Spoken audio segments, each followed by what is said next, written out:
श्री शिवाय नमस्तुभ्यम।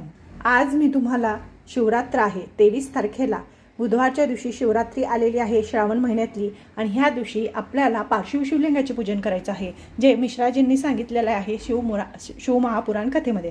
त्यामध्ये जे लागणारे साहित्य आहे ते मी आज घेतलेलं आहे आणि संपूर्ण साहित्य घेतलेलं आहे। आता पिंड वगैरे तयार झालेली आहे, तर एका साईडला फुलं घेतली आहे, एका साईडला संपूर्ण पाकळ्या आहेत, इकडं उदबत्ती लावण्यासाठी आहे। हा संपूर्ण ताट आहे, याच्यात म्हणजे हे दोन्ही तुपाचे दिवे आहेत, तूप टाकायचं राहिलेलं आहे।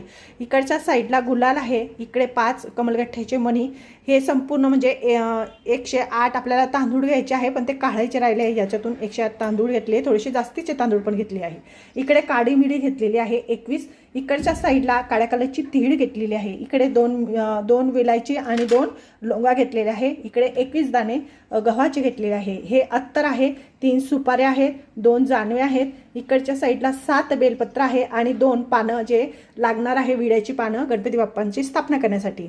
हे लाल कलरचं हे जे आहे हे चंदन आहे, लाल कलरचं हे पिवळ्या कलरचं चंदन आहे, पिवळ्या कलरचं चंदन आणि हे लाल कलरचं चंदन।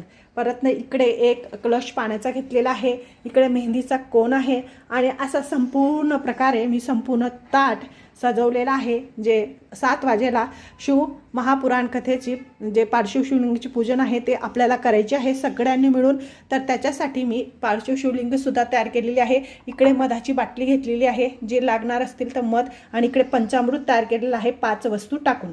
आता मी तुम्हाला पार्श्व शिवलिंग तयार केलेलं दाखवते।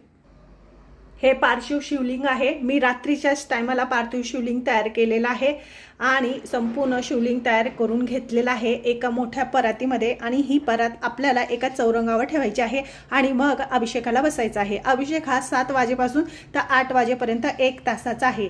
त्यावेळेस आपल्याला संपूर्ण ताट वगैरे सजवून अशा प्रकारे पूजा करायची आहे। माझं चॅनल आवडत असेल तर लाईक सबस्क्राईब करा। श्री स्वामी समर्थ।